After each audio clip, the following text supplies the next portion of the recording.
Are we ready to proceed, Corporate Officer? Give me 30 seconds here. All right.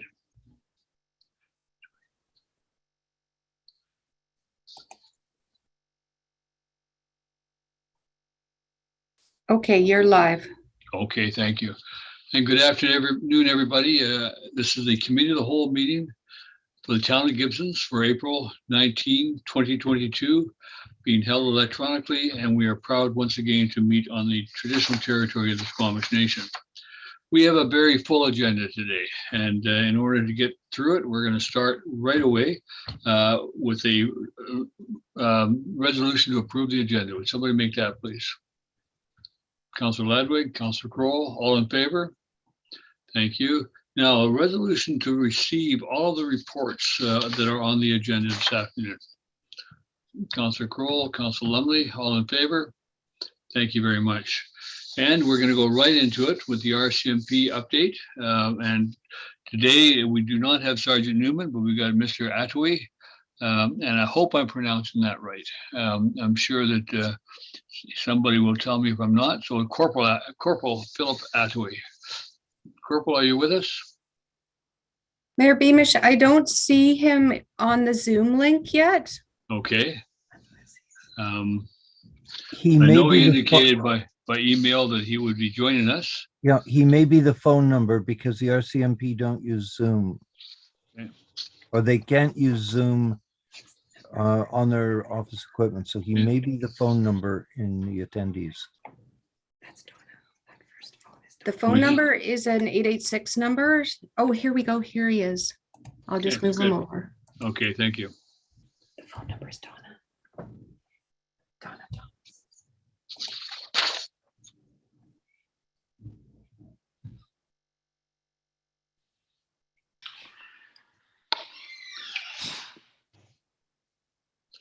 Corporal, are you with us somewhere? I'm not seeing you. Oh, there you are. You're muted on my screen still.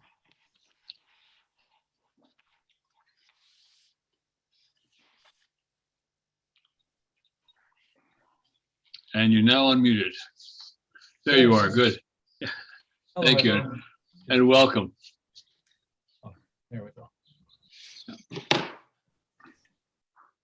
Yeah.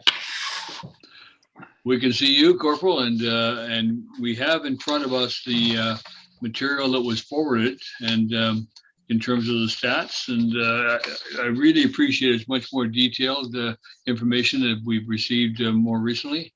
So thank you for that, and please provide any comment on it. First of all, thank you for inviting us to this. I think it's really important to share all this information. And I can tell you one thing, I'm really excited along with Sergeant Newman and a lot of us about the details that these reports offer. We've been asking and looking at this for a while to try and get more details. And I love the fact that it breaks it down per municipality.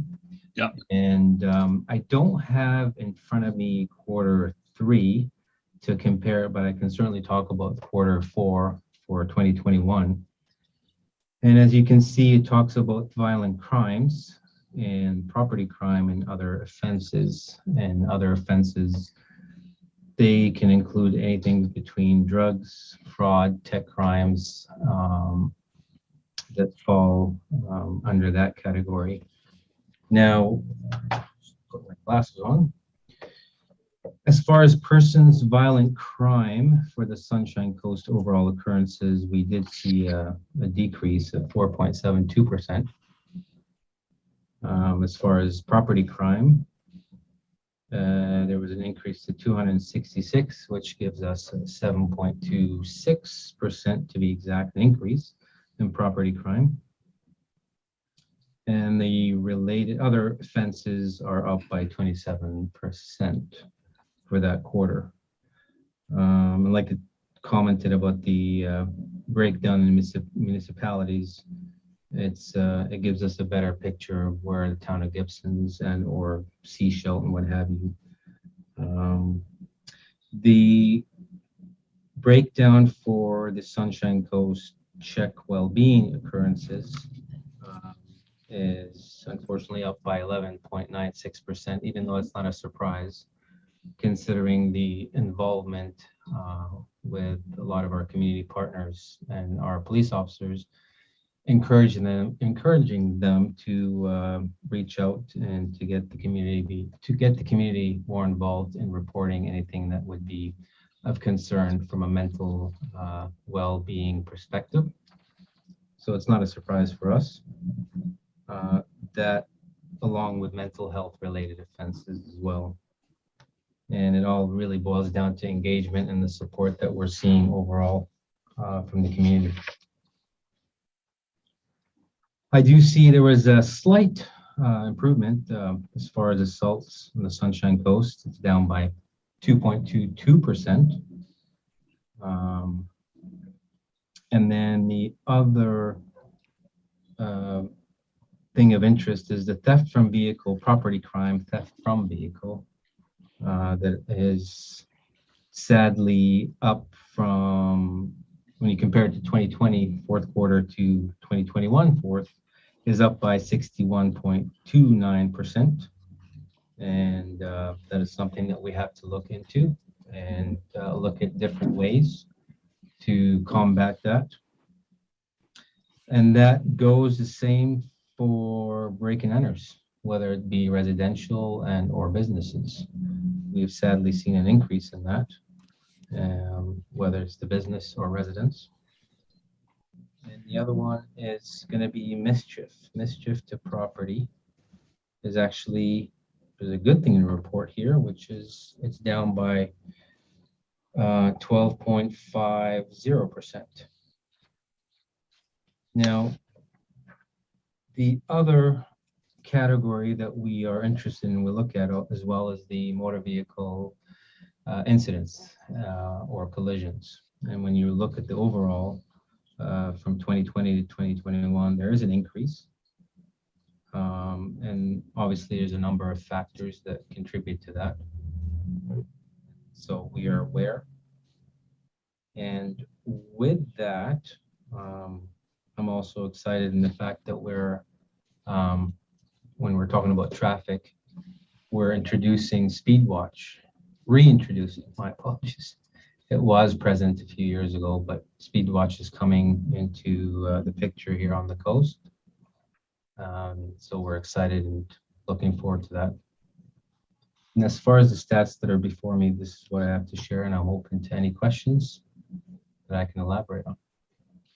Well, thank you. And when will we receive the total year stats for 2022 compared, or 2021 compared with 2020, and also more of a specific breakout of Gibsons? We have them breaking out of the aggregate numbers, but we don't have the comparative to Gibsons. For example, if we go on the offenses and we just take off the, we can see that we're doing a Sunshine Coast totals for the percent change, but we don't know how that was in Gibsons. We don't know whether there was an increase or decrease in Gibsons, or where that change might have occurred. So that's something I'd be more interested in. And that's an excellent question, and I wish I have an immediate answer for you right now. But I did reach out this morning to our analyst, both email and phone, and I didn't get an answer. And it's something that as soon as I get into my hands, I'll be more than happy to forward and even to look at myself. So yeah.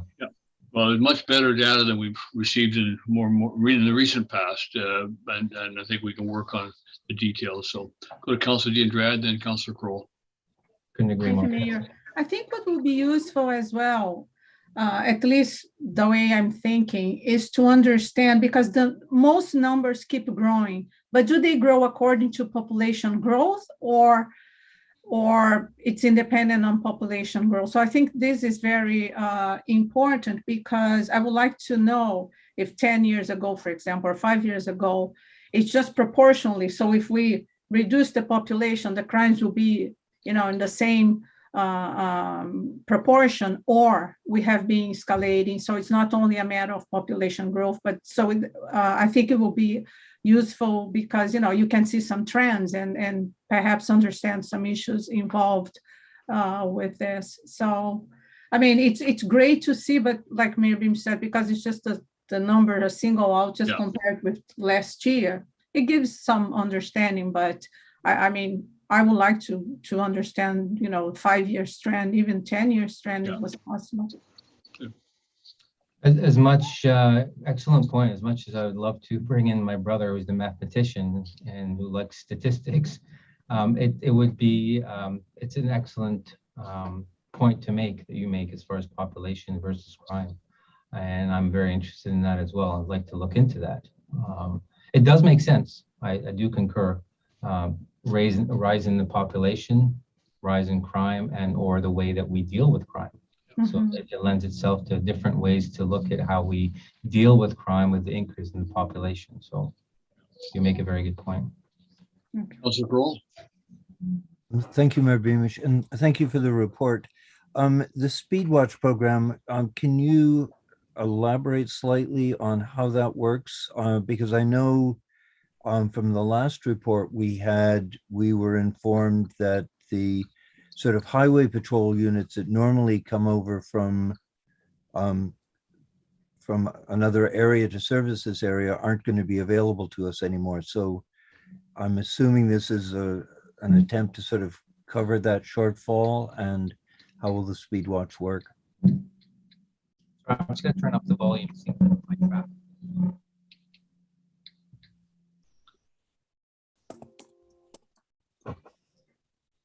Councilor Kroll, so you're referring to the BC Highway Patrol versus the Speed Watch? Was that the question?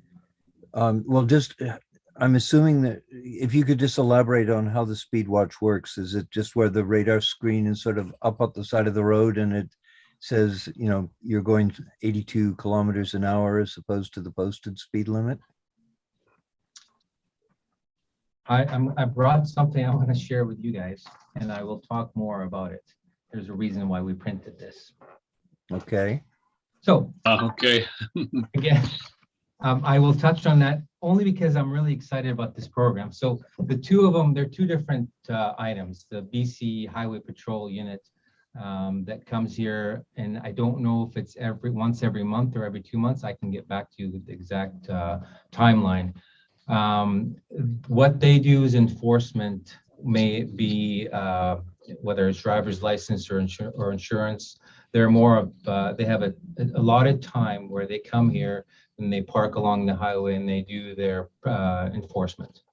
Now, if we switch over to Speed Watch is a completely different program where it's run by the RCMP, but it's basically a volunteer program where people from the community are more engaged alongside ICBC. And ICBC is the one who provides the equipment to the program.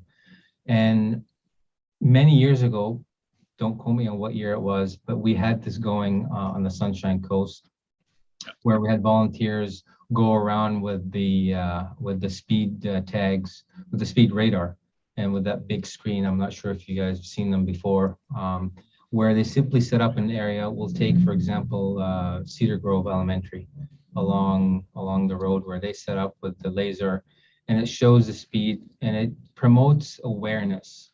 So it's run by volunteers, managed by us in partnership with ICBC. And that's part of the reason why I said I'm really excited about what's coming in the near future for the Sunshine Coast, for the town of Gibsons, because there's going to be, whether it's a Speed Watch, Business Watch, all these programs are standing up. That's what I'm working really hard on. And I believe Sergeant Newman touched on it, that we're trying to get back to speed of how things were before.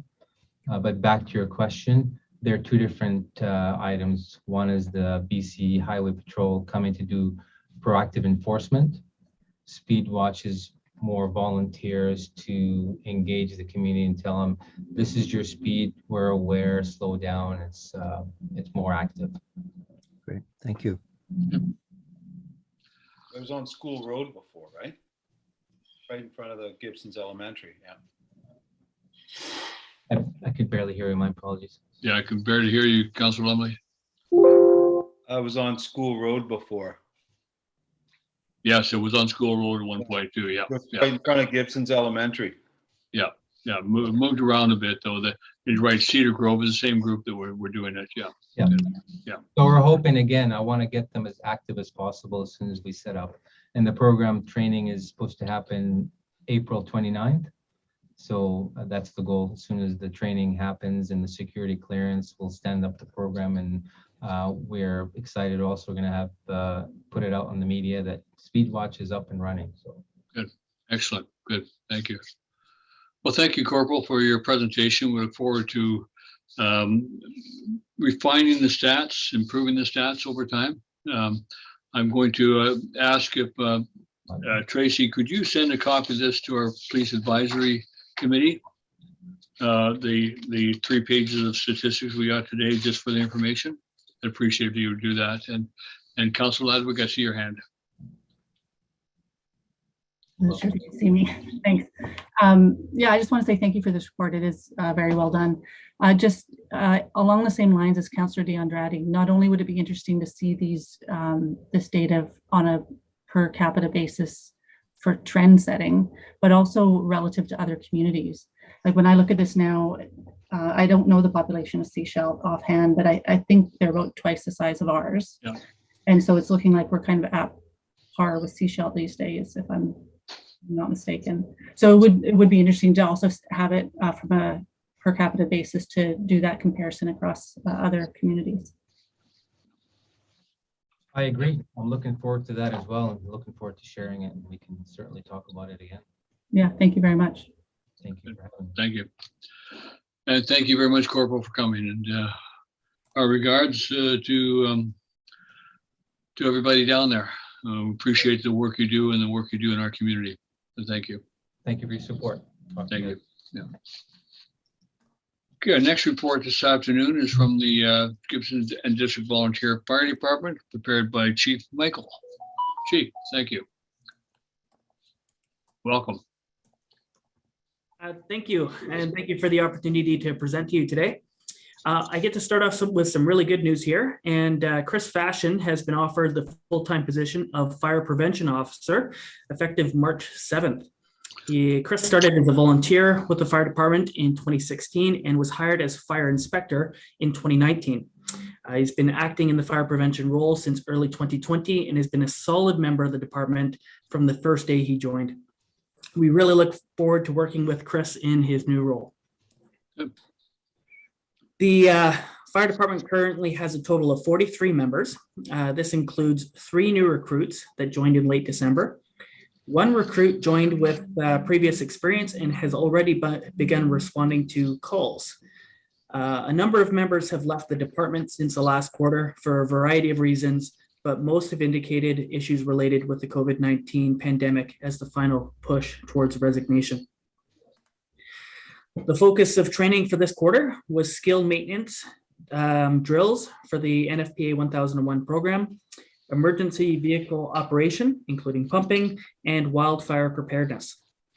With a focus on emergency vehicle operation, 20 members are now certified to the NFPA 1002 standard for fire apparatus driver operator professional qualifications. Now, I need to note that this would not be possible without the support of BC Ferries, as they've continuously allowed us to use the overflow parking lot for our training. The fire department responded to 84 calls for service in the first quarter of 2022, including a boat fire at the Gibsons Marina, a motor vehicle incident involving a logging truck, mutual aid for a structure fire in Roberts Creek, and a vehicle fire. The fire prevention team completed 85 fire and life safety inspections, 27 referrals, and conducted 3 fire investigations. The cause of the fires were determined in each of the recent investigations. The fire department participated in the selection and training of students in the school district junior fire academy, where 10 students from grade 11 and 12 spring break learning firefighting skills for work experience. Other projects are progressing, and the department is actively prioritizing our projects with recent supply chain and climate challenges. And I'm happy to answer any questions. Chief, thank you very much for your presentation. I have a question to start with, and that is the boat fire. What are the challenges you have in terms of fighting a boat fire, and how do you train for that? Numerous. It's a water supply is one.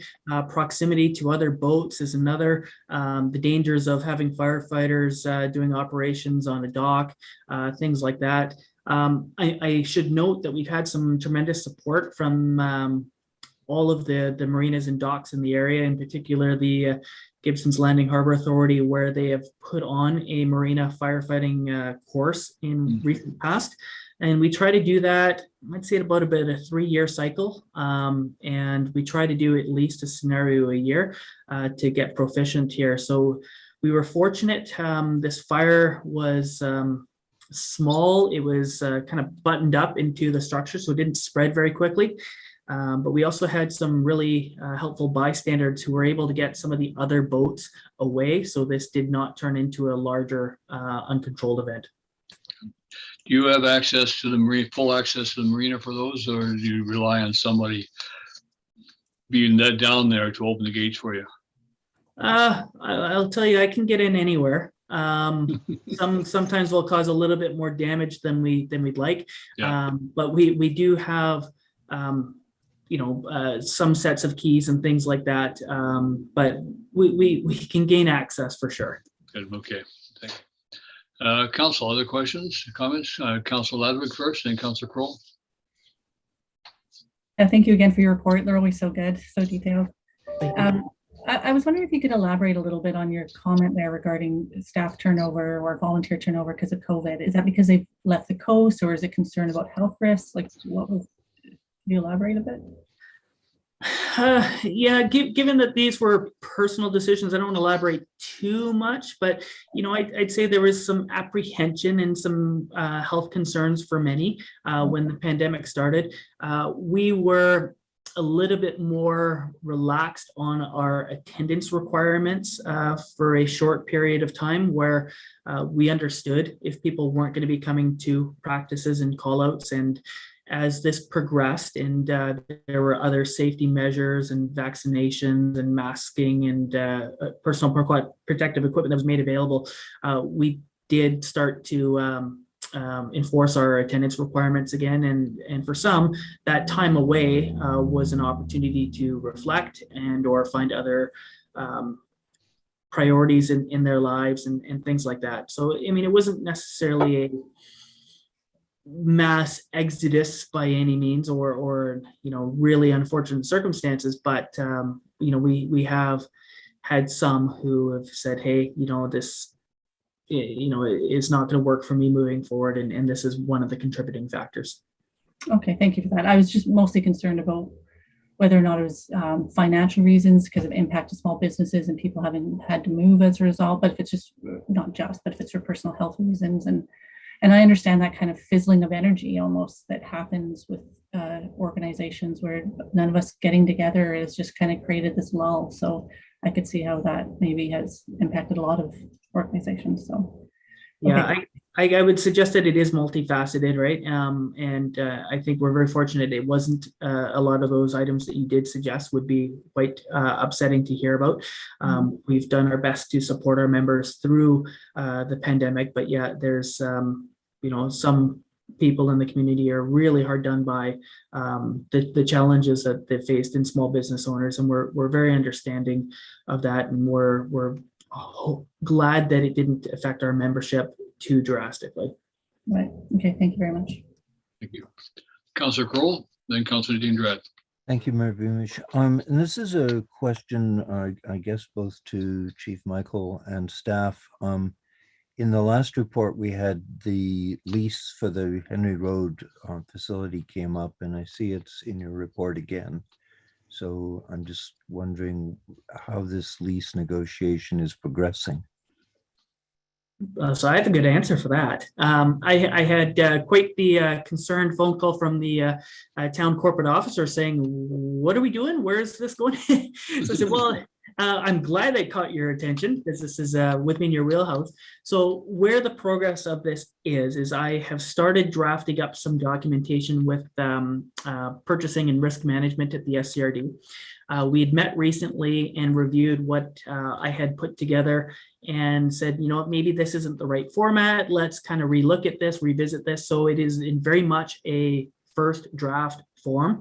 Once there's a little bit more substance to it and it's taking the form that it needs to, then we'll engage with the town corporate officer, have a review, have a meeting, and do a little back and forth. So I anticipate this is going to take a little bit of time. It is stuck with me right now, so I'm not waiting on anyone else. And I appreciate the concern that I've had from many to help me get this project moving forward.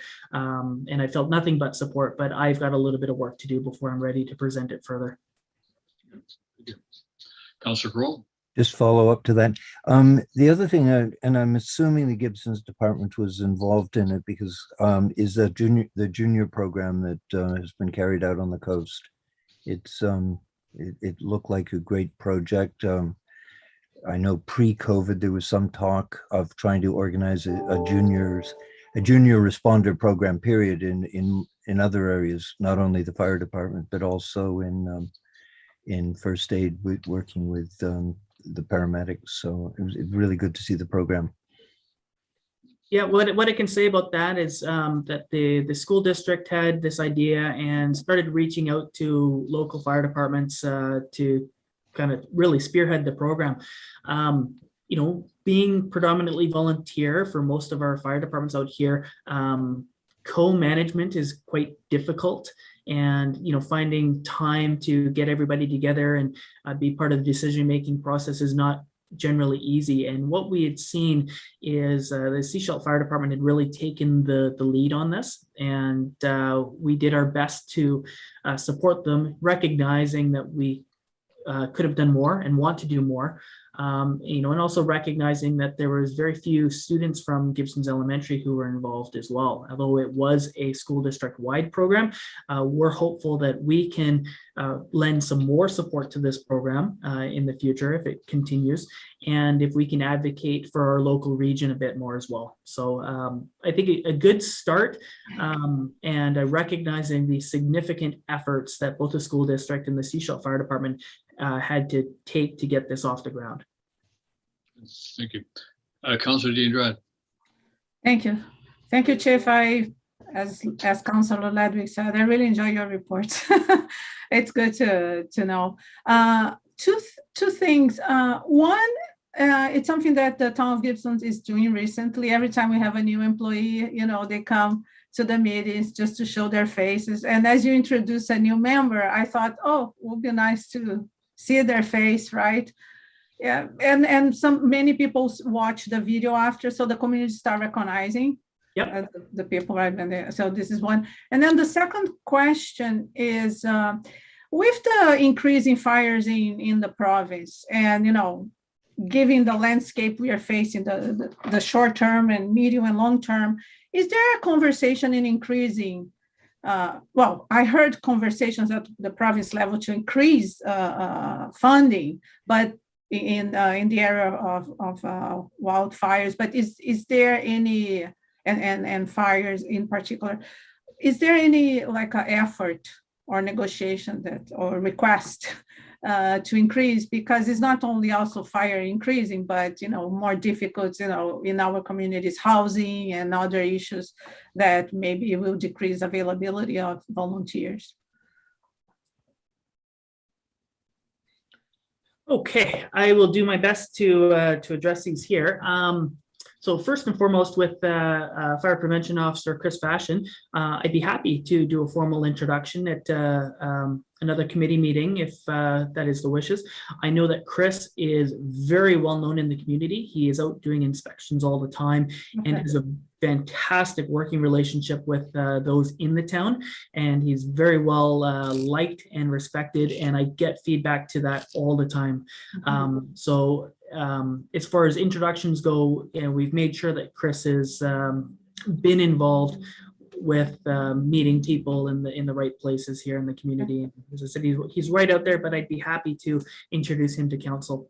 Oh, maybe just a picture, Chief. It doesn't mean, I know they are busy, just to recognize. Perhaps I know, perhaps he has been here before, perhaps I know him. He's just putting the names to the face. That's it. Yeah, we can do something there. Yeah. The next piece here, I heard the question being kind of mostly related to funding for wildfire support. What I can tell you is that the department has been doing more and more training related to it, where we've been asked to assist the province in 2017, 2018, and 2021, anticipating 2022 and or future years. So not only are we preparing our fire department members for what it would look like to go away, we are trying to use that same approach as to what something would look like here. A big reason why we are so appreciative of support to send our apparatus and send our personnel is because when that phone rings, we're picking up and we're answering, because when we're making that call, we really hope someone's on the other line, and it could be reciprocal for us. I don't want to spoil my next quarter too much, but we actually held a joint training exercise this last Sunday with the District of North Vancouver. Also came over with one of their wildland engines and 2 chief officers. And we invited all the fire departments up to the coast, and we did a little bit of a scenario locally, which I think was very well received. And we hope to continue to build on that. As far as funding goes, I'm anticipating some future announcements from the province and what that may look like.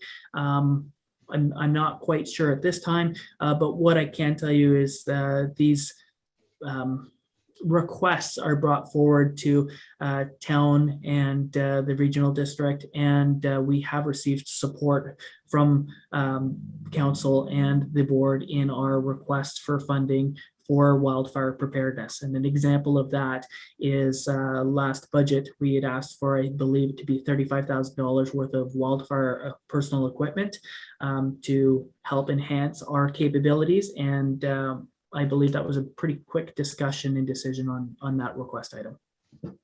Awesome. Thank you. Thank you. I see no further questions. Chief, I want to thank you very much for your time, and always a great report. I really appreciate that. For me, it's helpful to have pictures. I look at the kids here that the Junior Fire Academy, and I wonder, how do you outfit all those kids? Are those special outfits, or are they used outfits from your members? How do you size them? Yeah, well, a few of them were too big to even use some of my hand-me-downs here. But what I believe is that there was some outreach as far as Vancouver Fire Department. I don't know that for certain, and I don't want to speak out of turn, but I think there was an effort to get them in something for a weekend of training, and I believe there was some further outreach off coast to assist with that, in amongst what some of the departments here were able to provide. Tremendous program, and something you might want to think of just for that program itself is our grants of assistance program.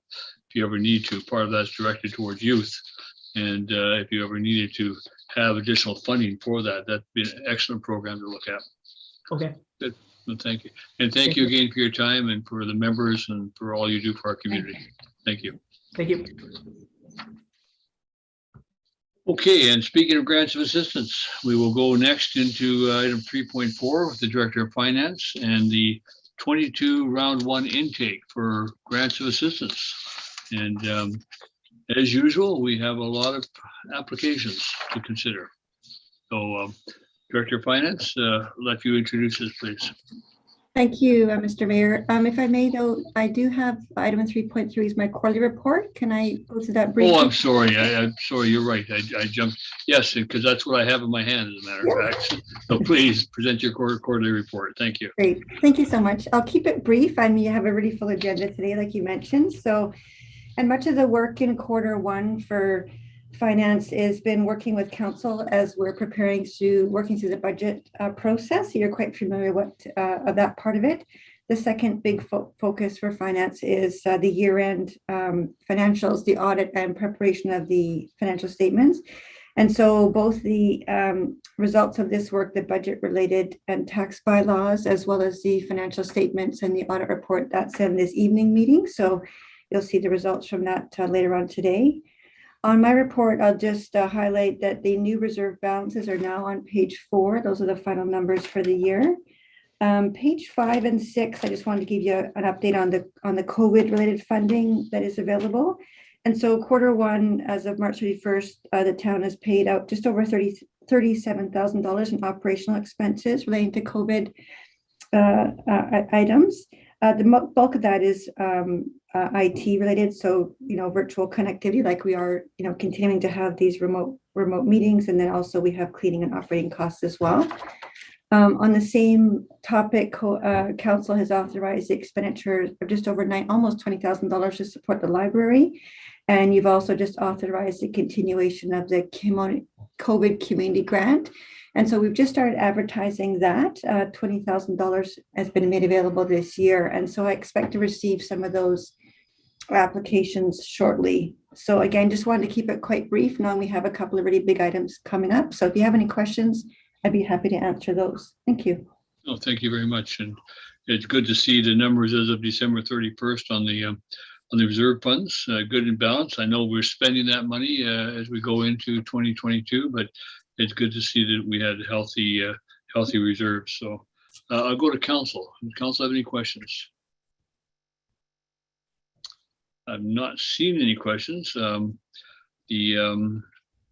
Which means you must have answered them all in your presentation. I really appreciate that. And of course, we have been working closely with you the last few months, and appreciate all the work that you and staff do, because it's a big job keeping track of everything for us, and continuing to have meetings almost every week right now, and it's been great. And I'm sure you're looking forward to tax time being over. I did say May 15th being over, but then you reminded me that you still have taxes to go. So yeah, hopefully you'll have a good summer. So thank you very much for that. And no questions from council. So I thank you on behalf of them for excellent work and excellent presentation. Thank you. And now we'll go on to direct grants of assistance. So you're back with us, Director of Finance. Great. Thank you very much, Mr. Mayor. And so before I start with grants of assistance, I want to say a big thank you to Noni White. She's been helping in the background with the grants of assistance project. She's our manager of financial services. She was also a very big component of our year-end audit, so did a lot of work behind the scenes. So I wanted to make sure I acknowledge her.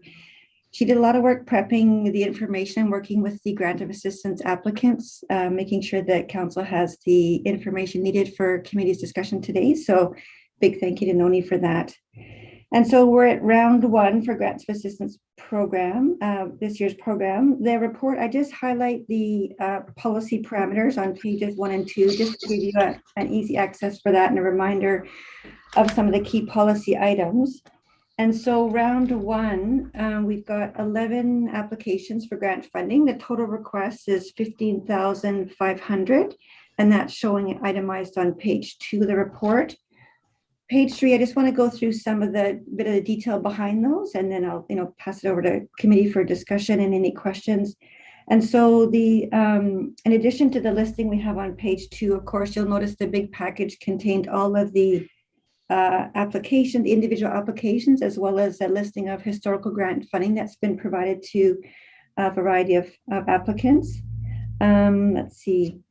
One application, the Heritage Society, we had to adjust that one. So some of the applications that came in, we had to just clarify that there was a cap of just over $2,000 per organization. So the one app that didn't get adjusted in time was the Heritage Society. So it's showing at just under 3,000, but we've adjusted the listing for 2, and that's to be in line with the policy cap of 10%. Yeah. We had several applications that contain repeat or additional funding requests, and these have been discussed by our committee before. So I just wanted to draw those to your attention and give you some information there. So Deer Crossing the Art Farm, they do multi-year programs, so they are, repeat requesters. They did, though, however, include a statement regarding their ongoing sustainability, which was a request that council had asked previously of repeat requests. So that was included in their application. Huckleberry Coast Childcare Society, the Little Hands program, that's also received funding for several years now. They have clarified that they are going to be applying for a gaming grant this fall for that program. So they're looking at other ways to fund that program as well. So there's some progress there. The Sunshine Festival of Performing Arts. So last year was their first year of grant of assistance. It was a bit unique, though, in that last year was purely virtual, and so they couldn't really get off the ground their full festival. So this year, although it's a repeat, it's different because it's in person, and they will have a live stream component. So that one is a bit of a unique repeat this year. We had a couple, the Jazz Festival, they received 2,000 annual funding. However, they are asking for an additional 1,000 as they were challenged getting fundraising last year because of the pandemic, and their fundraising was negatively impacted. So that's a bit of a wrinkle for them. And also the Hospice Society. And so they've requested grant of assistance as well. They are, as you're aware, a new line item this year. So they will be receiving just over $4,700. And I've also awarded them 1,000 in COVID-related funding. So they've got some funding so far. The balance of their application outside of the 1,000 COVID is on the grants of assistance listing. We also had some in-kind assistance requests. And so we had two, and really it's about meeting space. So the Crisis Intervention and Suicide Prevention Center is looking for some meeting room space for some in-person activity.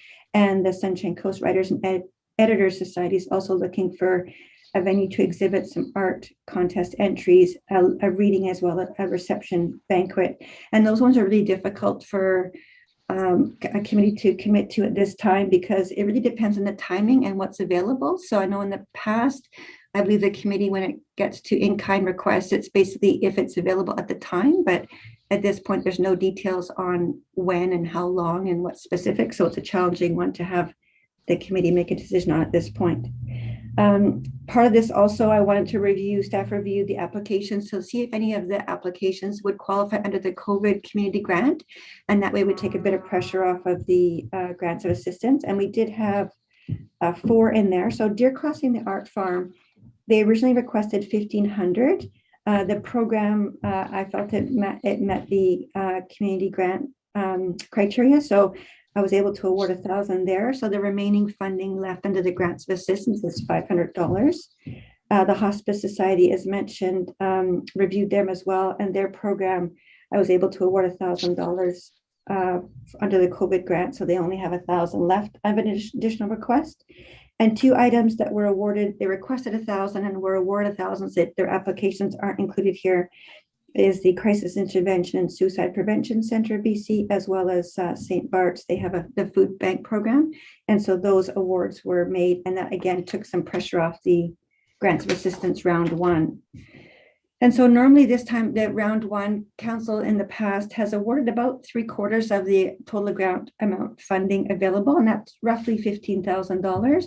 And so this round 1 intake aligns quite well with that, which is fortunate. That is, however, just a practice. It's not a policy directive. So of course, over to the committee as to what you'd like to do there. If the full amount was awarded today, that would leave $4,900 for round 2, which is deadline is September 15th, and we'll get that in to committee in, I guess, early October to get that second one in before the end of the year. So anyway, that's a quick summary. There are some of the applicants in the audience, not all of them, if council has questions, but over to you. Thank you very much. Well, thank you very much. And thank you for the pre-work that you do in kind of reviewing these and kind of working them through for us, because that's a lot of help for us and kind of editing this down and finding ways, other creative ways to support these organizations through other opportunities we have. So I'm going to go first to council to see if council has any ideas or suggestions of how you'd like to approach this year. I'll go Councilor D'Andrade, then Councilor Kroll. I have one question for now.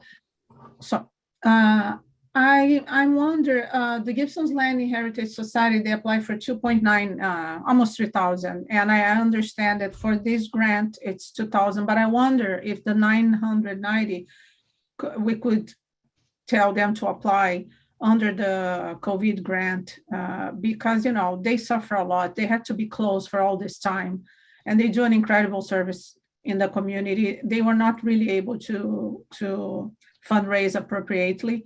So if we could support the 2,000 from this grant and suggested that another 990 comes from the COVID, that could be helpful for them. I make comment on that. Director of Finance, please. Yeah. So we did review all the applications to see which applicants did qualify under the COVID grant. The COVID community grant is quite specific. To meet the criteria, it's for organizations that support vulnerable people.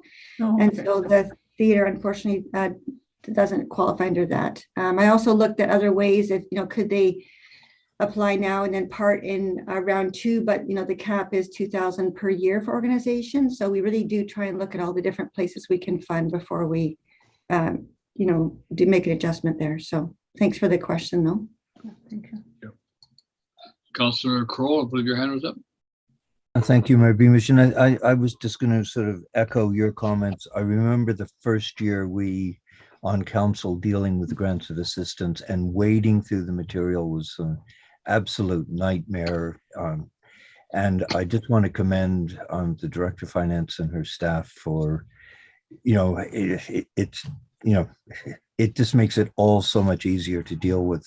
And the fact that she's gone the extra distance of looking at other areas where these groups who are asking for a little more and are great services to the community, that she's come up with creative ways of helping support them. So I just want to applaud the Director of Finance and her staff for the work they've done. And quite frankly, I would be prepared to move the motion as presented, that we award the grants as presented in this round. Yeah, we don't have a motion for that, but you can certainly make that motion that you award the grants of all of the grants as presented in the package up to the $15,500 of the budget. So a seconder for that. Councillor Lumley, I'll take you. Yeah, I certainly agree. I looked at these, I read them all, and I really thank the organizations for not only for the time it takes to do this, but for the completeness of their applications. I mean, we did, I think in the first year, we were looking for, well, where's this information? Where's that information? And things like that. This year, we're fine seeing the information. I appreciate that. And I also appreciate the value that all the organizations bring to our community. And so that I certainly do support, and I don't really feel I want to kind of differentiate or challenge any of the applications. They all bring value. They're all important, and I certainly support them being approved this round. So I'm going to go to Councilor D'Andrade. Go ahead. Yeah, I have a question regarding I agree with you supporting. But there was just I just want to clarify, because of we make decisions against the policy, and the Sunshine Coast Jazz and Entertainment Society, they say that they describe a weekend festival, an outdoor afternoon festival, and wine garden park. And then at the end, they have an evening at the 101 Brewery. So, and a Sunday brunch with live band. I mean, I'm just here just to clarify if this could be, a possible conflict of interest. I know a lot of the events are not, so perhaps the funding we are doing is just to support, but I just want to clarify, because it is a business, right? And the Sunday brunch, I don't know where it is as well. They don't describe. Is there somebody who wishes to speak to that in the audience? You make yourself known.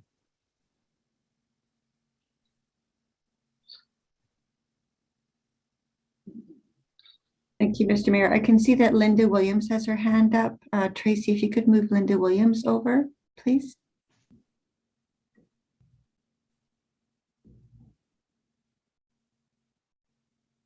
Sometimes it takes a bit to move over. Oh, I think she's on her way. There we go. Great. Thank you. Linda. Welcome, Linda. There you are, and you're not muted. They're great. Oh, you look like you're in a lovely place too. Yeah, I recognize it. Davis Bay.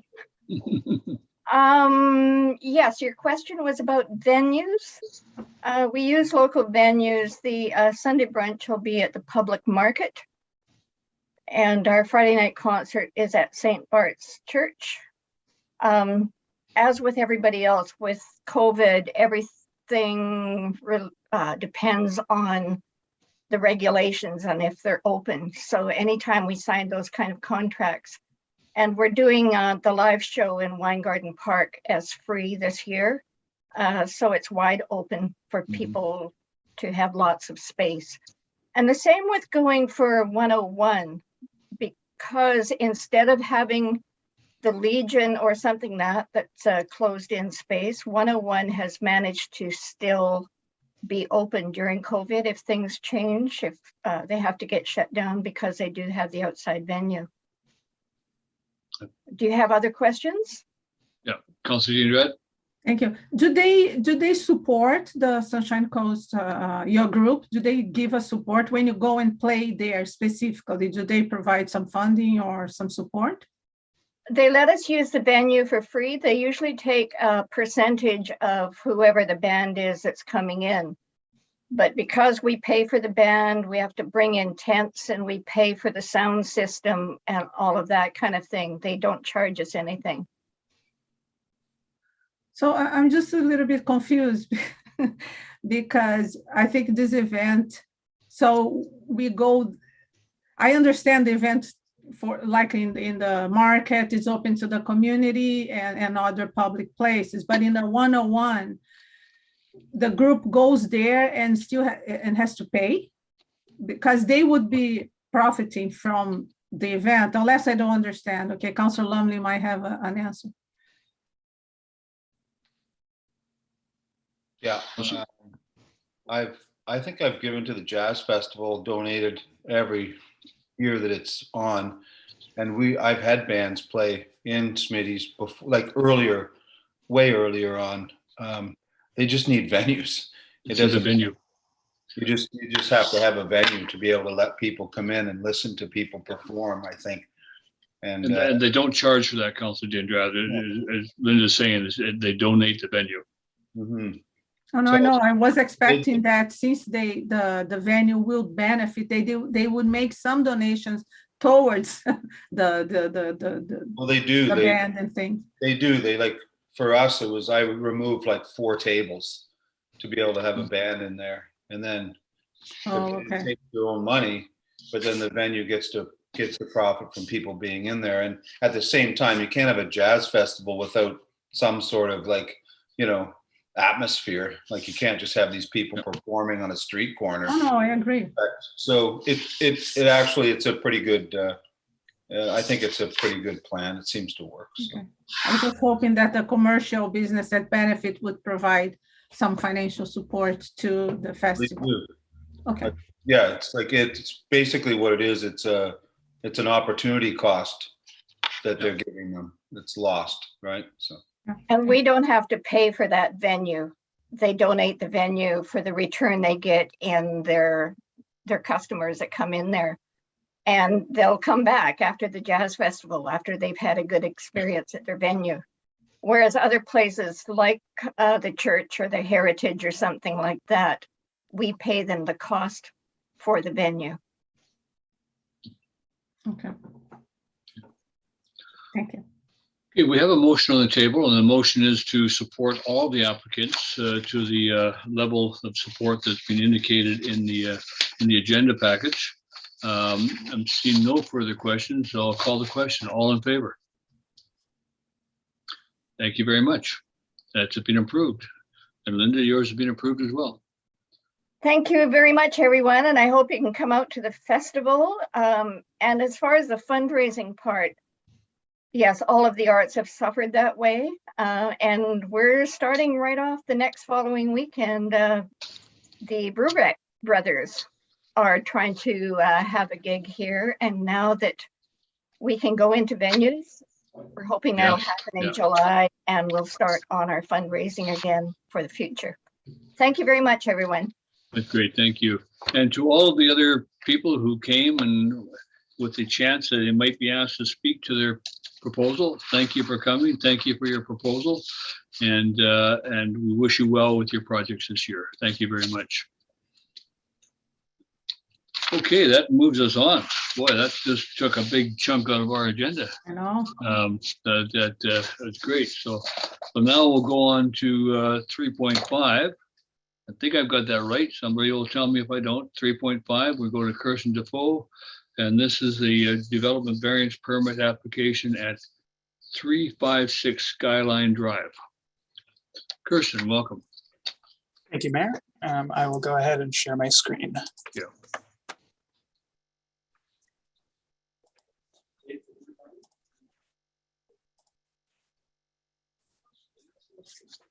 Okay. So the application to be discussed today is for a development variance permit to increase both the maximum permitted height and minimum exterior side yard setback in the single family residential zone 1 to allow for the construction of a single family dwelling on a vacant lot. The purpose of the report in this presentation is to obtain direction from the committee to council on whether to proceed with the application and to notify neighbors of the variance requests. So the subject property outlined here in blue is located between Skyline Drive and Avalon Drive. It does have a strip of vegetated hillside extending northwards between the roads that is not part of any developable lot, but part of the road right of way. The western side of the site falls steeply away from Skyline Drive before leveling out to a gentler slope adjacent to Avalon Drive. The property is currently vacant and is surrounded by a low-density residential neighborhood.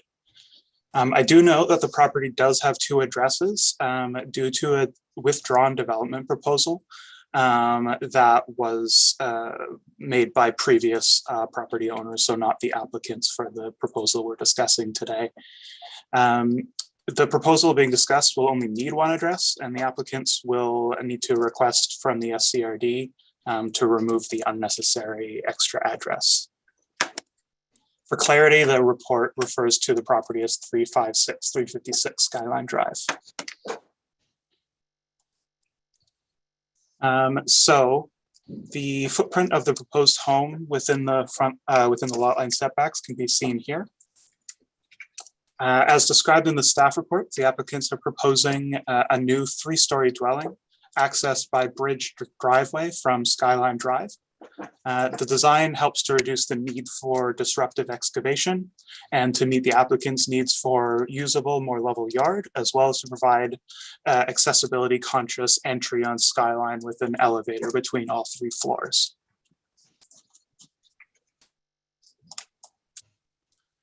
These renderings are provided with the application to provide an understanding of the visual impact of the development when viewed from Avalon Drive and from Skyline Drive. So the stepped back 3-story design appears from the east as a modest 2-story dwelling with a daylight basement. While on the other side from Skyline, the topography dropping steeply away from the road leaves the house looking like a small 1-story building that provides views not only around, but actually also through, based on the entry atrium and the windows on both sides. Because homes to the west are at much higher elevation, they are considered to have a clear view over top of the roof, despite the requested height variance. So to give effect to this proposal, the applicant requests 2 variances. The first is to vary the maximum building height by 1.9 meters to accommodate the upper portion of the 3rd floor. And also the second variance is to vary the minimum exterior side yard setback by 3 meters to enable the construction of the bridge/driveway structure for access from Skyline Drive. So this section drawing shows a cutout view of the proposed dwelling as viewed from the south and aligned up approximately with the front door of the dwelling on the 3rd floor. The average grade for the building's footprint is shown in green. So you can see that based on where it is and where the corners of the building are, which is how the bylaw defines building height based on average grade. The average grade is higher than the floor level of the lowest floor. The lower of the 2 red lines shows the maximum allowed building height of 8 meters, while the upper line demonstrates the height variance being sought. Would note that the chimney that you can see going above that line is subject to a height exception in the zoning bylaw. As we saw in the renderings of the proposal, the house will appear as a stepped back 3-story building from the east, while the topography from the west will extend above the floor level of the 3rd floor, as you can also see indicated in this section. This leads to an appearance of a short single-story building. Using the same section, I'm just drawing your attention to the bridge structure that is the driveway. We've seen it in the previous renderings as well. Because of the steep topography, in order to have access to a garage located at the upper story, there does need to be a structure to allow for that access. That structure will also have a pedestrian, a person walkway to the front door. This is a section shown at approximately the alignment of the front door. And so the amount of, the size of this does vary along with the angle of Skyline Drive. However, the purpose of the variance to 0 meters is to allow for that structure, which is defined as a structure and subject to setback requirements in the zoning bylaw, to allow that structure to be built right up to the property line. In considering variances, policy requires council to consider certain criteria. These criteria are addressed in pages 4 to 6 of my report. These include the variance will not result in significant negative impacts on neighboring properties, which is considered to be met due to the design considerations of the proposal. There is a demonstrated need for the variance in order to permit reasonable use of the property. It is noted that this is a vacant lot, so there could be options to design a single family home, which would avoid the need for variances. However, given the proposal and the requests of the applicant and the reasons why they are seeking the design that they are, it is sort of seen that those particular requirements wouldn't be able to be met with particular other designs. The overall intent of the original bylaw is a requirement or standard is not compromised. It is noted that there's a somewhat eclectic nature of residential development on the bluff, and that is generally respected by the proposed dwelling. And lastly, the variance does not appear to establish a precedent for other properties, but responds to a site-specific situation. So the site-specific constraints on this case, of course, are the relatively steep topography at the western edge of the site, and also the unique triangular shape of the property, which leads to a relatively small buildable footprint based on the setbacks. So since the writing of the staff report, the property owners have provided information about the communication they did with neighbors regarding the proposed development. From the documentation provided, staff is aware that the owners of the starred properties, both uphill and downhill of the proposal, have indicated their support for the proposal. Should council direct staff to begin notifications for the application, this letter and its attachment will be included in the staff report to council, along with any other written neighbor responses received during the period of notification. Just wanted to bring that up to show the work that the owners have done up to this point. Also, the referral comment, the application was referred to various agencies. The comments that we received are presented here. At the time of writing, we do not actually have any comments from the building department, whereas the Gibsons and District Volunteer Fire Department identified their interests were unaffected by the proposal. Those comments were from Chris Fashion, who is I want to congratulate on the position that he had, but I digress. The Infrastructure Services Department provided a number of comments to identify that the driveway width at the property line shouldn't be greater than 4 meters when it comes to building permit, and that if any part of that structure goes over a property line, that it would need to have a encroachment or easement in place with the town to allow for that. Based on the proposal, it is also noted that no trees of protected size appear to be impacted by the proposal. The comments in more detail from Infrastructure Services are presented on page 7 of the report. The recommendations from the staff report are summarized here. Council may either direct staff to notify neighbors for the DVP application or to not support the application. Should council direct staff to notify neighbors, staff would then report back to council with any comments received from neighbors prior to council's decision.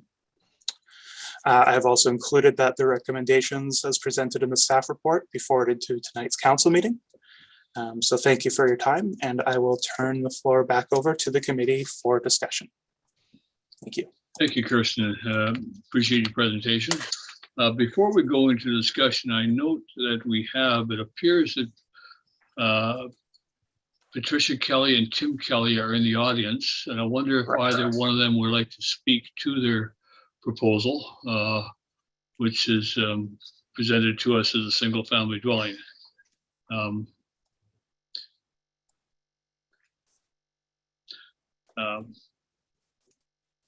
Mr. and Mrs. Kelly, would you like to speak to this?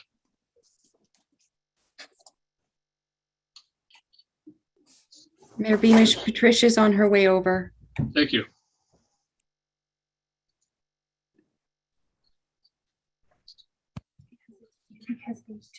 Patricia, good afternoon. Thank you and welcome. There you go. Oh, there you go. Yes, that's all right. Just like the rest of us.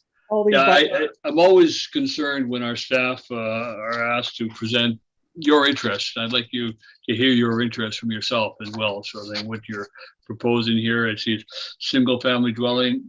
Are you planning Airbnb or B&B or? No, my husband and I, he's on here somewhere. He's at the office. I'm working at home. We actually are retiring. Okay. Hopefully in about 6 days. Yeah. If all goes well with the sale of our business. So we are currently, we've been residing in North Vancouver for 30 years. Raised our family here. We have a daughter who has purchased a new home in Gibsons as well. She'll be moving in June when it's ready. And yeah, so that's going to be, there's Tim. That's going to be our new home. So it's, it's not Christine did a great job, by the way. Yeah, great job. So not more I can really add other than, it's our retirement home. We're both in the creative field. We'd love to sort of continue dabbling in the creative field and we have a little room set aside at the house for Tim to continue his photography and me to continue creating things. But other than that, there's no Airbnb plans at this time. It's just our retirement home. It's a 3-bedroom home so that we could have our girls come visit. Good. Excellent. Mr. Kelly, welcome. Yeah. If I could add to that, just, one of the major obstacles we had with this particular lot, and when we found the lot, we fell in love with it, but we realized there would be some difficulties building on that particular lot, and it has been empty, a bare lot for many years. I think the previous owner who purchased the lot found it too difficult and put it back up for sale again. So working with the designers and the architects that we since this design, they came out with this wonderful design under some of the to meet some of the criteria that was important to Pat and I, and one of them was to be able to access the home from Skyline Drive as the main entrance in our driveway, because it is, as Pat mentioned, it is going to be our retirement home. And we're thinking of years down the road where, you know, coming up from below and walking up all those steps to the house, carrying groceries and things might be difficult in later years. So we thought it would be easier to access from Skyline, where we come into the smaller main level and then have stairs down. And we also have an elevator that, you know, could assist us down carrying things once we're older. So that was one of the main reasons. And then because of the drastic slope off Skyline, there's not a lot of usable flat outdoor space. And that was important for us to have some usable outdoor space where, you know, we could have our kids and hopefully grandkids over and have a nice area on the Avalon side of the house to enjoy the outdoors. So that was primarily why we, you know, really wanted to try to get that access from Skyline. Good. Well, thank you. And welcome to the community, by the way. Yeah. Oh, thank you very much. We will be neighbors. Great. Council, do you have any questions this time? For Kirsten either. Yeah. Councilor Dombrowski. Thank you. More comment. Yeah, I appreciate the first of all, yeah, Kirsten, I think a lot of details. I appreciate that. And I think the design really fulfilled the lot needs. And I appreciate that, you know, it doesn't seem that you guys are going to take any trees. Or, no. Yeah, so this is really important, right? Especially with this steep landscape. So it feels like a project that adds to the area, adds to the community, and doesn't look invasive. And I'm sure with more landscape on the bottom at one point, the house will kind of disappear a little bit. So yes. Yeah, the architectural rendering shows a lot of grass, beautiful, yeah, kind of golf course type grass, but honestly, that's not realistic. But yeah, we plan to maintain as much as the natural landscape around the dwelling as possible, and maybe even add some trees. Mm-hmm. Councillor Ludwig? Yeah, I was just going to say, like, everybody knows that building on the bluff is challenging. And, you know, your proposal, from what I can tell, isn't going to impact anybody's view behind you. And that's really what I'm always looking for when someone's asking for a height variance. And so it looks to me very reasonable what you're proposing. It's a nice look. It fits in with the form and character of the neighborhood. And I like it. And I agree with Councillor Dombrowski that you're doing your best to fit with the natural environment. And so I'm willing to move it. I think I'd be curious to hear what the neighbors have to say. Yeah, you'll move the recommendations, Councillor Ludwig? Sorry, what's that? You'll move the recommendations? Yes, I will. Yeah, thank you. Seconded by Councillor, I'll take Councillor Lumley, second it. You understand our process now, Ms. Kelly, that we have to go through this process because of the variance we've been asked for. It'll come back to another future meeting. And we have to go out, and even though you have done the groundwork with your neighbors, we still have to go out and contact them directly. So that yeah, no, I didn't know that before today, but I know that now. Okay, good. Okay. So, yeah. Well, we've been all through the process, so it was good. Yeah. See no other councillors' hands up. I'll call the question. All in favor? Thank you very much. So this will be the first step. We'll be going out to the neighbors, and then they'll come back on a future agenda quite shortly to give final approval. Great. Or not. Hey. Yeah. Thank you, Council. Thank you, everybody. Mayor, and and much, Christian, thank you for such a detailed report. Yeah, that was wonderful. Thanks. Councillor Lumley. I'm looking forward to meeting y'all. Oh, okay. Thank you very much, Sean. Take care. Yeah. Bye okay. Over the back of the agenda, we have a Mark Brown, Interim Chief Administrative Officer, with a verbal report on Glassford Road traffic calming. Mr. Brown, welcome. Thank you, Mayor Beamish and councillors. Yes, I'm giving a verbal report. The previous committee of the whole meeting had stated there would be a report at this meeting.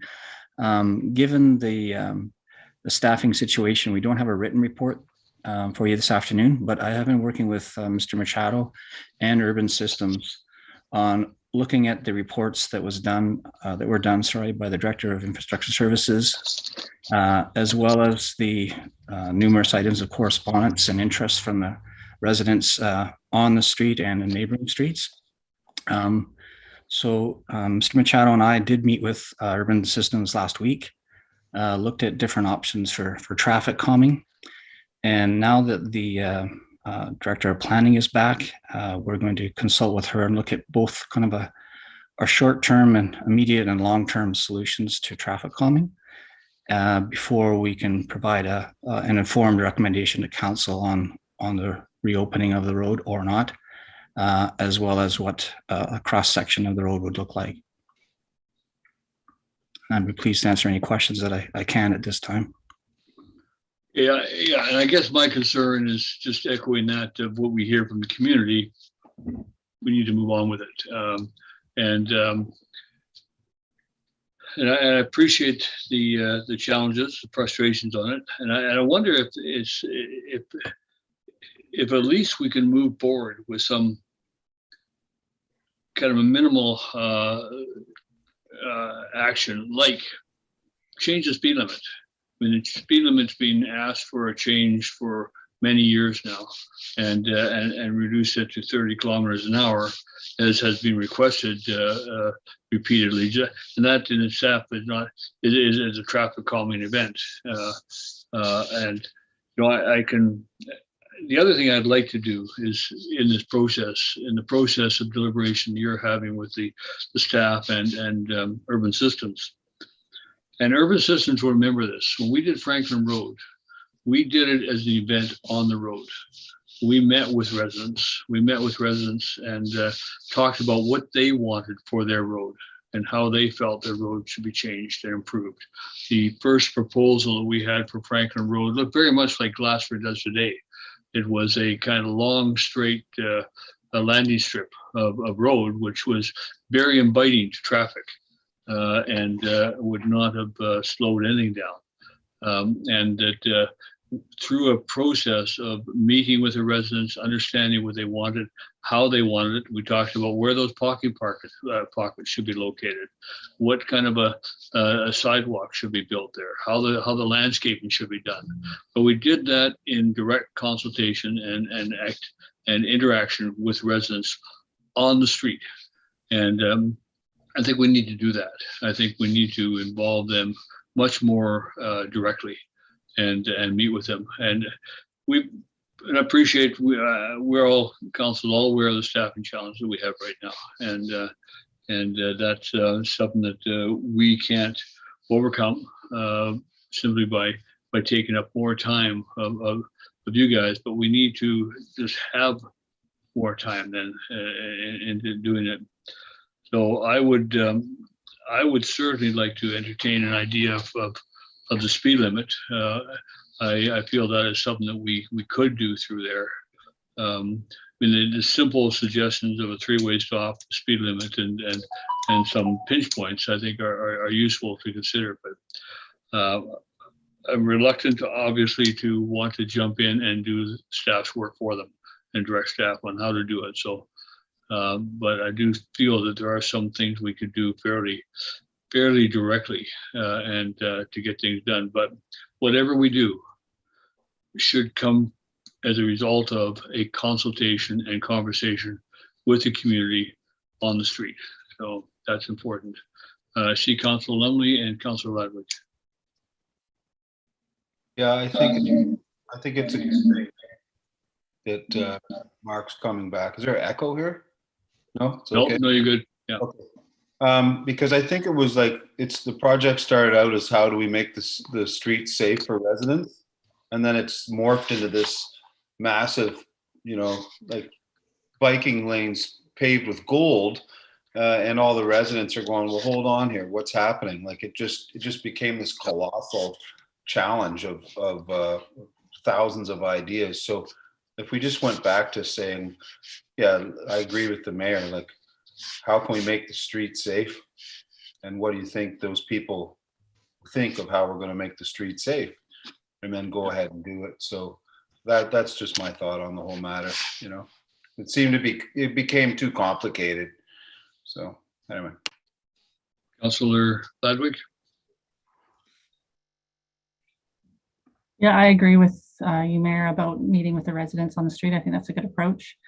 I do think we have to get clear about what the intent of this project is. And and I agree with Councillor Lumley, it's gotten convoluted and confusing. Like, is this traffic calming for safety? Is this part of the cycling network for whatever purpose all our cycling pathways are for? It has gotten a bit confusing. I would prefer, so yes, I totally agree. I would like to see more consultation with the residents on the street. But before we do anything, speed limits or anything like that, I'm in favor of just holding it closed for right now until we hear back from staff on what their short-term plan is. Eventually I'd like to see our active transportation committee kind of be part of this discussion as well, although I take Councillor Lumley's point that it has gotten confusing what the purpose and intent is. But I would be curious to hear from staff before we open it up again and do anything. I'd like to hear what their plan is, at least in the short term, to resolve it. Councillor Dindrad? Thank you, Mayor. I agree with Councillor Ladwig because I know it has been inconvenient, but at this point we went so far that just to open again and not to have a solution, I think it's not productive. I think we need to there were several considerations, even with the stop sign, there's a consideration that just stop sign with a crosswalk, it's not really safe. So we need to hear from the experts because I don't want to sit here and say, well, I understand that they want 30K, but what do we need to do? And it seems totally reasonable, but what do we need to do to really attain 30K safely? Is it just a crosswalk with stop signs? I'm not sure. There was conversations here at this council table that only 4 stop signs are safe, 3, I don't know, I'm not the expert. So I would like to hear, I think at this point, and if this is part of a transportation corridor, which we cannot exclude at this point, we have planning already done. So I think this needs to be taken into consideration at this point a little bit deeper. And I would say involve the obviously to do at the street, I agree. But if any calming measure will impact other streets, it cannot be just hearing the people from Glassford. So I think it's important to understand if whatever intention, because the measurement that was taken did impact the whole neighborhood. So I think all this has to be taken into account. Thank you. Councillor Kroll? Thank you, Mayor Beamish. And this, I guess, would be directed to interim CAO, Mr. Brown, and I think what the neighborhood is looking for is when. Can we give them a date by which we can say, this is what we're looking to do. And, even if it's an interim gap or interim measure till we can engage in further community engagement.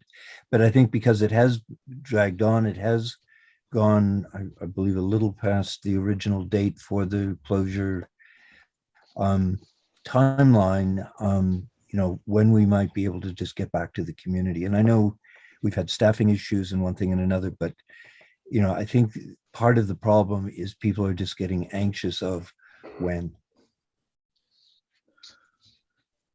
Yeah, and I think that's the key is with Mark, what's your timeline? When do you feel that between yourselves and the rest of the senior staff and meeting with the community, you can have something? Well, I wouldn't want to put everybody on the spot here as far as the third parties that aren't here to talk about it being mainly urban systems would be doing the design and the consultation required with the rest of the staff. But I guess I would feel comfortable, say by the end of May, we could have something. I think a big part of this is, and I don't think urban systems should do a design without that conversation with the community. I think they need to be on there, almost have a shred. You've got a venue right down there on Glassford. Use it, get people in the room, and build a design with people. Councillor Ladwig? Well, and that's why sorry, I've got the echo now. That's why put forward the active transportation committee. I was really hoping that we could get that going and have this be the very first thing on the agenda with urban systems and, you know, and people from track, if this is going to be part of a cycling network or not, I don't even know at this point, as well as maybe residents that sign up and want to be part of that committee. So I'd love to see something from staff by the end of May. That'd be great. But more importantly, I'd like to see the committee formed by the end of May and have this put on the agenda for that committee. Well, that's, and that, yeah. I guess my concern about that is that having the committee and then giving them this their first task, which I agree is a good one. It's just one of, okay, then we get in, then we're into summer, then we're into a whole bunch of other things. And I'm not sure that it's fair to the community today to say to them, well, we're going to form a new committee and we're going to give this new committee this as their first challenge. I think the folks that would sign up for this committee are so well briefed on these projects. They know it better than you and I. And well, some of them would maybe, we'd have to. If staff did homework and preparation now to hand to the committee as their first project, so like they could still be doing all the homework in advance. We've got to do the terms of reference to the committee I haven't seen yet. So I agree. Councillor Kroll. And this would be a question to staff, is the capacity to deal with another committee at the moment with the staff shortages we've got and some of the other items that we're still waiting for reports on. It certainly would be a challenge and lengthen the timeline. And again, it is a matter of council priorities to which projects we'd like to have done. I could just go back and respond to what I see as sort of an interim solution. Wouldn't involve a committee, wouldn't involve emergency systems to any great degree, other than check the safety of any interim solutions that we come up with that could be done immediately upon the opening of Glassford Road, if that is to occur, with minimal cost and minimal time to install, would be just temporary measures. And then secondly, a longer process would be to look at the official community plan and the cross section. It is indeed part of the cycling and pedestrian network. So to do it correctly for the medium to long term, we'd definitely have to look at the cross section of Glassford Road and just to see, is there room for a separated bikeway or not, or is it done physically or not? So those are the types of things that have to be done and looked at in consultation with the planning department and staff and the community. Councillor Kroll. Thank you, Mayor Beamish, and thank you, Mr. Brown. I think, if we could have a short-term solution, or that is moderately acceptable to the neighborhood, and I think you prefaced it with the key word is safety. The other thing too, and to Councillor Ladwig's point, if we're going to have an active transportation thing, it needs to be a bigger overview than just Glassford. There's no sense building a Rolls Royce in one neighborhood that suddenly becomes a rusted out Toyota in another, because you've got beautiful bike lanes in one neighborhood and all of a sudden it's funneled into no bike lanes. That whole active transportation thing needs to be done, with the entire community addressed, and how this community is going to intersect with areas E and F. We've got that whole issue going through the Gospel Rock property. Do we create a wonderful transportation link that suddenly hits the unpaved road? It's something I don't think we can really rush into at this point. I think the Glassford issue needs to be addressed fairly quickly, but if we can come up with a timeline that's acceptable to the community, I think it's going to, it's dragged on, and I think people aren't totally happy or with the drag on situation. So if we can come up with a timeline and say, we're getting the urban system report by such and such, it's going to be done in consultation with the community, and in the meantime, we're going to do this. I think that might go a long way to solving the immediate problem. Councillor Ludwig. Yeah, basically, I'll second what Councillor Kroll and what Mr. Brown said regarding the idea of coming up with an interim measure that addresses safety. If there is something like, I don't know if it's putting in planters so that there's a pinch point, so and putting that in a couple spots along the road that is just temporary, so people can't speed, but it allows a car to pass when they need to, then I'm certainly open to any interim temporary measure. I do want this project to go through the committee though for any kind of final design project. I don't want, I want this to be a community decision long-term. Well, I think my bottom line is we've done a very poor job, and the community very poorly served by us on this project. But we shut down a road last August, and we still have a road shut down, and we don't have a plan. I mean, what happened? Somewhere in between there, we dropped the ball, and I have to agree with the community on that. But we do need to, regardless of what we have done in the past, we can't do anything, in my view, without walking step with the community on it. And we have to deal with that. So that we have to address their concerns as well as the general concerns of the of traffic for the town. But the residents of that area need to become our first priority in this project. And so that whatever we can do and how quickly we can do it, but we can't do it without talking to them. And that has to be part of the process. So that I'm disappointed we don't have a plan at this stage in time.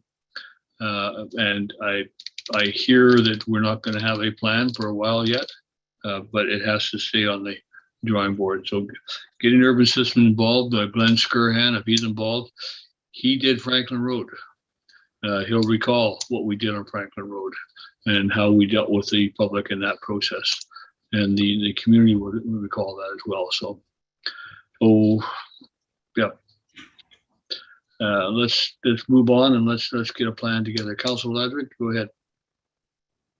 One last comment and pitch for Franklin. I love how Franklin turned out. I think it's a beautiful street. I mean, I don't know if that's in the budget or books, but yes, I agree. It'd be great to have some kind of thinking on it. Yeah. Okay, thank you, Mr. Brown. And it was a tough challenge for you to have to come and tell us again that we're going to be delayed again, sort of thing. Yeah, and I apologize. We don't have solutions on behalf of staff to council and the community, but we're doing our best given the resources we have. I know there's many members of the community who will help you with those solutions, and we just have to listen and let them help. That's important. Thank you. Okay, that brings us to the end of our agenda portion. We will now go to inquiries and item 4 on the agenda is inquiries. So corporate officer, I invite you to invite people to come forward with the questions. I have Albert Sabo coming over.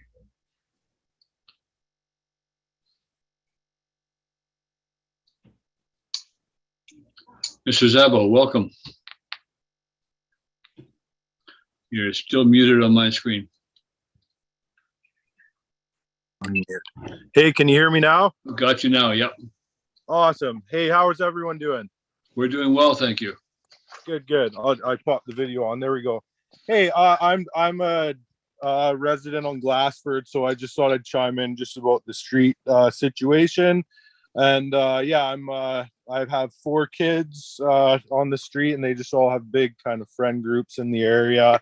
And that was just kind of my initial comment when the survey went around. I did a little write-up and just kind of said, we've commented on how safe the street has felt since it's been closed in comparison to, say, Cochrane, where them and their friends can ride their bikes without a second thought kind of thing. Not having to worry about someone ripping through going 100, right? So that has definitely changed since the.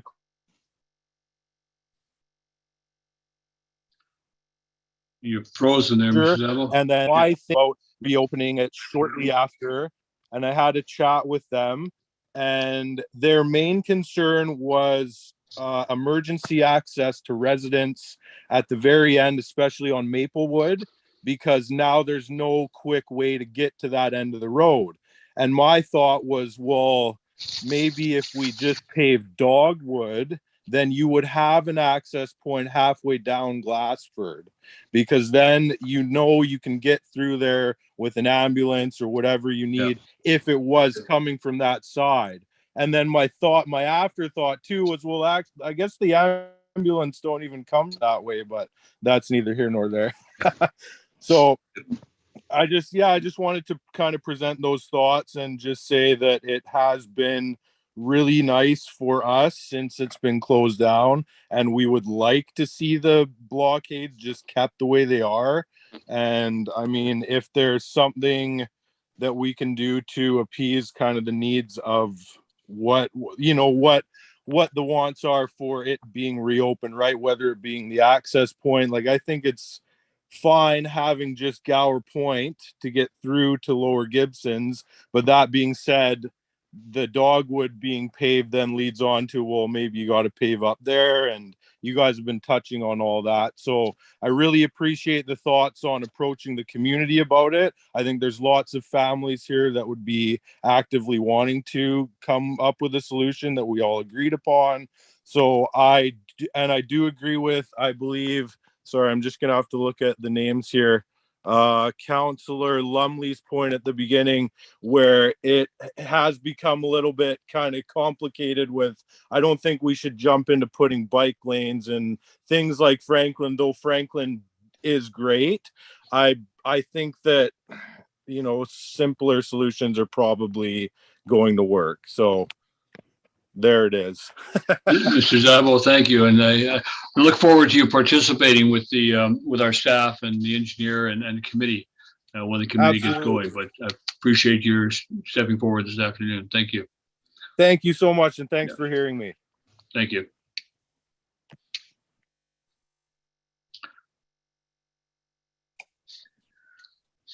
Corporate officer. Okay, we have Mark Evans coming over.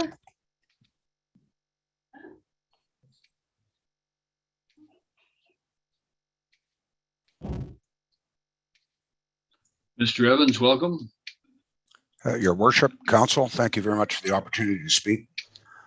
The residents have been asked 10 months ago, and what the residents were asked 10 months ago is whether you want this road closed. And 10 months ago, the majority of the residents said, no, we don't want the road closed. What we want is speed limits.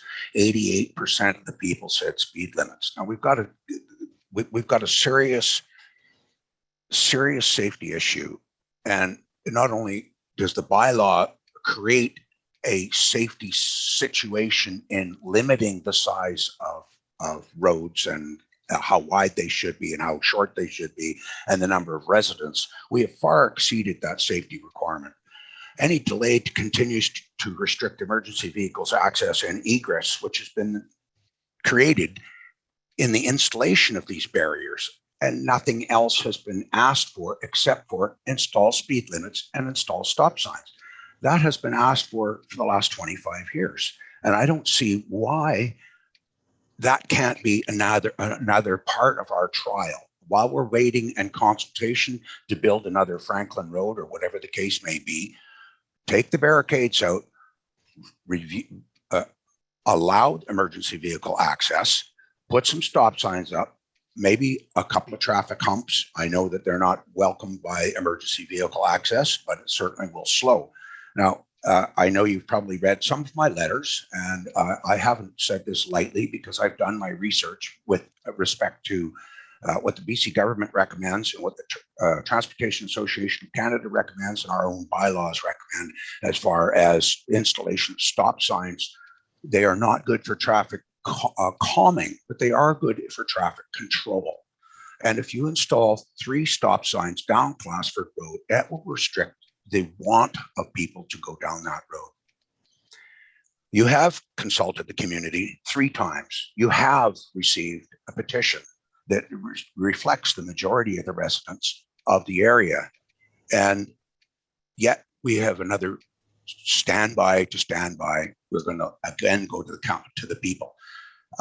Meanwhile, the road stays closed and the limitations are still there. This was a trial period. The trial period is over. Let's try something else. Thank you for your time. Thank you, Mr. Evans. Now, just before I leave, I'd like to reiterate that the gentleman with the children who are playing down there, and we do see lots of young families. The average speed limit on Glassford Road before and after the closure was 47 kilometers an hour. Thank you. Thank you.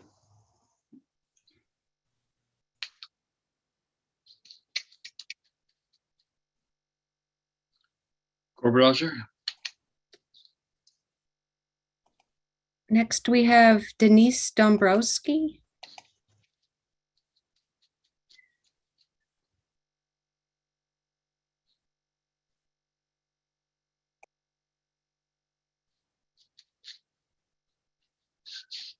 Mute. There you are, you got it. Unmute, I got it. My apologies for not using my video. It's just not set up well in the room I'm in. So thank you all of the councillors for their expression of understanding the frustrations of some of the neighborhood. I have a question, I guess, about, I've asked several questions in writing over the last 4 months now, and I have yet to receive answers. I sent those questions to Mr. Mark Brown, and I am wanting to know when I can expect answers to what I consider fairly straightforward questions. So that's one question. And the second question, which is actually within one of those questions, is it the intention of the town of Gibsons to follow their own bylaw 1175 with regard to the length of the cul-de-sac? At this time, we will await the further kind of discussion with staff and the committee. I understand what you're getting at in terms of that context, and this was a trial period, and council knew what they were entering into. And we, as you heard today, we're still going to give staff time to work with it and with an active transportation committee, and we'll come up and look at those options. And I appreciate the bylaw does limit the length of the cul-de-sac, and I don't think there's any intention in this case to do that. It is a kind of a result of the action we've taken to close the road, but not an intended action to amend the bylaw. So then I just want to be really clear here that the town intends to follow their bylaw 1175 and ensure that the length of the cul-de-sac that results will be within the limit of 200 meters. Or if necessary, amend the bylaw. Thank you. And Mr. Brown, when can I expect to hear answers for the rest of my questions? Mr. Brown, yeah. The questions, as you can appreciate, have just been received not too long ago from myself, and I'm assembling the information. A lot of the answers will be dependent on, as has just been discussed, if the roads remains open, or sorry, is reopened or remains closed. So, I think once the interim solution is looked at, will affect the responses to your questions. Thank you. I await their response then. Thank you very much. Thank you very much.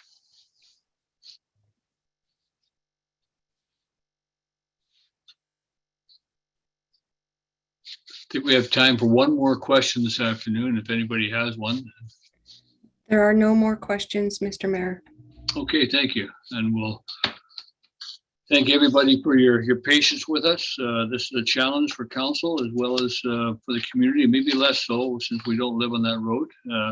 I know there's difference of views as to how this is working for everybody. And our intention is to hopefully with everybody's participation, get it right. And we will work on that. And you have our commitment to do that. That being said, I will call for, let me just take a look at my agenda here, because I think I got to say the next meeting will be held on Tuesday, May the 3rd at 3 p.m. for the committee of the whole. And I'll call now for adjournment. Council? Councillor Kroll, Councillor D'Andrade, all in favor of adjournment? Thank you very much. And thank you, staff and members of the public who were with us this afternoon. It's a good meeting. And I really appreciate the work that was done on the reports. They were excellent reports throughout, made it very easy for us to make decisions this afternoon, and that's greatly appreciated. So, council, I will see you at 6 o'clock.